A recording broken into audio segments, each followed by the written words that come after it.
Richards was born on the 18th of December 1943 at Livingston Hospital in Dartford, Kent, England. He is the only child of Doris Maud Lydia and Herbert William Richards. His father was a factory worker who was wounded in the Second World War during the Normandy invasion. Richards's paternal grandparents, Ernie and Eliza Richards, were socialists and civic leaders whom he credited as more or less creating the Walthamstow Labour Party, and both were mayors of the municipal borough of Walthamstow in Essex, with Eliza becoming mayor in 1941. His great-grandfather's family originated from Wales. His maternal grandfather, Augustus Theodore Gus Dupree, who toured Britain with a jazz big band, Gus Dupree and his boys, fostered Richards's interest in the guitar. Richards has said that it was Dupree who gave him his first guitar. His grandfather teased the young Richards with a guitar that was on a shelf that Richards couldn't reach at the time. Finally, Dupree told Richards that if Richards could reach the guitar, he could have it. Richards then devised all manner of ways of reaching the guitar, including putting books and cushions on a chair until finally getting hold of the instrument, after which his grandfather taught him the rudiments of Richards's first tune, Malagueña. He worked on the number like mad, and then his grandfather let him keep the guitar, which he called the prize of the century. Richards played at home listening to recordings by Billie Holiday, Louis Armstrong, Duke Ellington and others. His father, on the other hand, disparaged his son's musical enthusiasm. One of Richards's first guitar heroes was Elvis's guitarist Scotty Moore. Richards attended Wentworth Primary School with Mick Jagger and was his neighbor until 1954, when the Richards and Jagger families both moved.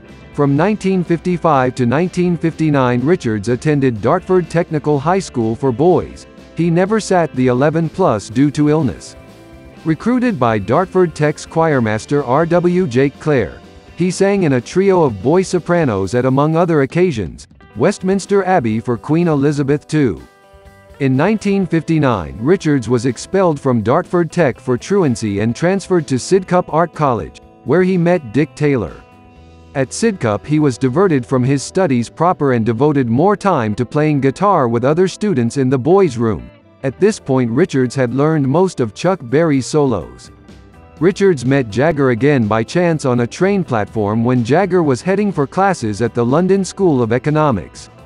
The mail-order rhythm and blues albums from Chess Records by Chuck Berry and Muddy Waters that Jagger was carrying revealed a mutual interest and led to a renewal of their friendship. Along with mutual friend Dick Taylor, Jagger was singing in an amateur band, Little Boy Blue and the Blue Boys, which Richards soon joined. The Blue Boys folded when Brian Jones, after sharing thoughts on their joint interest in the blues music, invited Mick and Keith to the Bricklayers Arms pub, where they then met Ian Stewart.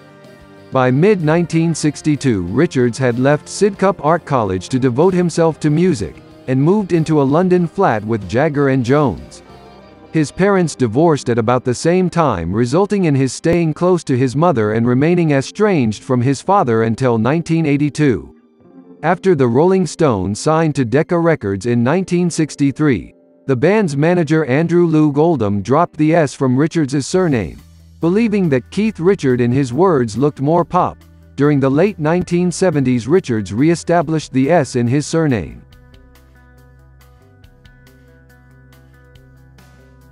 After the death of Brian Jones in 1969, the Stones became a more straightforward, hard-rocking outfit, and Richards' guitar took center stage more than ever before.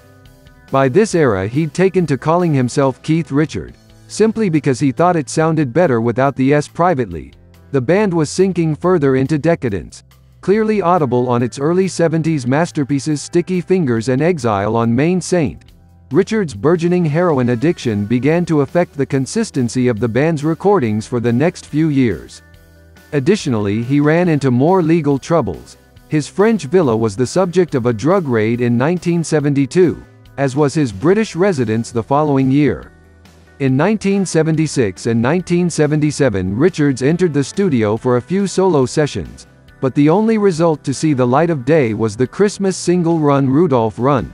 Perhaps the lack of productivity was due to the fact that Richards was in the middle of the most difficult period of his life.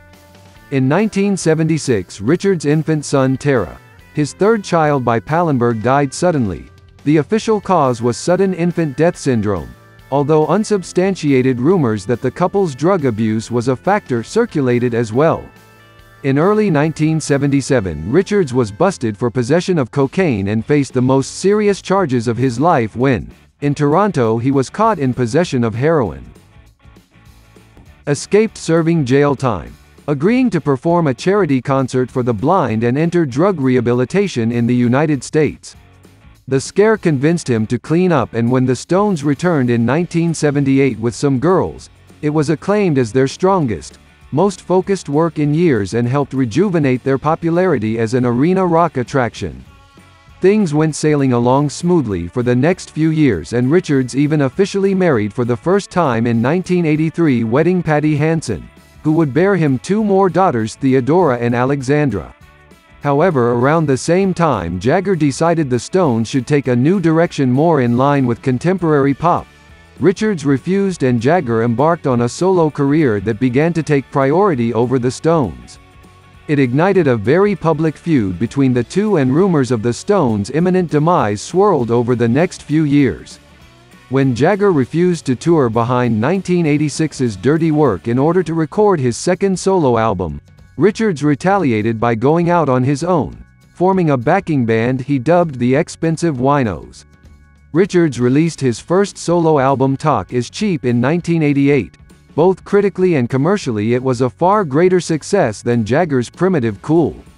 Reviews were generally quite complimentary, calling it a solid rock and roll record, and buoyed by the minor hit single and MTV favorite Take It So Hard, Talk Is Cheap went gold. Richards embarked on a supporting tour that produced the concert album Live at the Hollywood Palladium, released 3 years later, and his success convinced Jagger to return to the fold. Their future thus seemingly assured, the Stones had their biggest success in some time with the 1989 album Steel Wheels and its blockbuster supporting tour. In the early 90s, Richards and Jagger once again began working on solo projects, but this time with the understanding that nothing took precedence over the Stones. Richards' second studio album, Main Offender, was issued in 1992, and again received fairly solid notices, although it didn't get quite the same commercial exposure. Richards returned to the Rolling Stones for 1994's Voodoo Lounge, and then spent the better part of the next 2 decades within the Stones' orbit as they regularly toured and sometimes recorded. During his downtime from the band, Richards indulged his interest in Rastafarian culture by producing and playing on the 1997 album Wingless Angels with reggae veteran Justin Hines, documenting Rasta spiritual music that falls outside the strict boundaries of reggae. After 2005's A Bigger Bang, studio work for the Stones slowed. They'd polish up some outtakes for deluxe reissues of Exile on Main Saint and Some Girls in the 2010s, allowing Richards to pursue some extracurricular activities. He appeared on various records, usually ones made by his blues or rock heroes, and had a cameo as Johnny Depp's pirate father in 2007's Pirates of the Caribbean at World's End.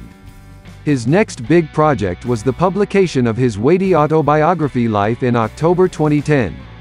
Acclaimed as one of the best rock memoirs, Life was a bestseller and helped shore up Richards' reputation as a sharp, incisive musician and raconteur. The Rolling Stones began to celebrate their 50th anniversary in 2012, playing a handful of big shows, and they continued touring into 2015.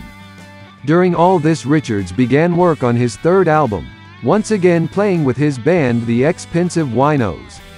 Entitled Cross-Eyed Heart, the record saw release in September of 2015, accompanied by the release of a documentary called Under the Influence. A bit more than 30 years after its release, Richards brought out an expanded edition of Talk Is Cheap that included 6 unreleased bonus tracks from the original recording sessions. His second solo album, Main Offender, received a similar deluxe reissue treatment in 2022, appearing in a multi-disc variation containing a previously unreleased live London performance from the Expensive Winos from 1992. Richards celebrated its release by reuniting the band for a surprise concert in New York.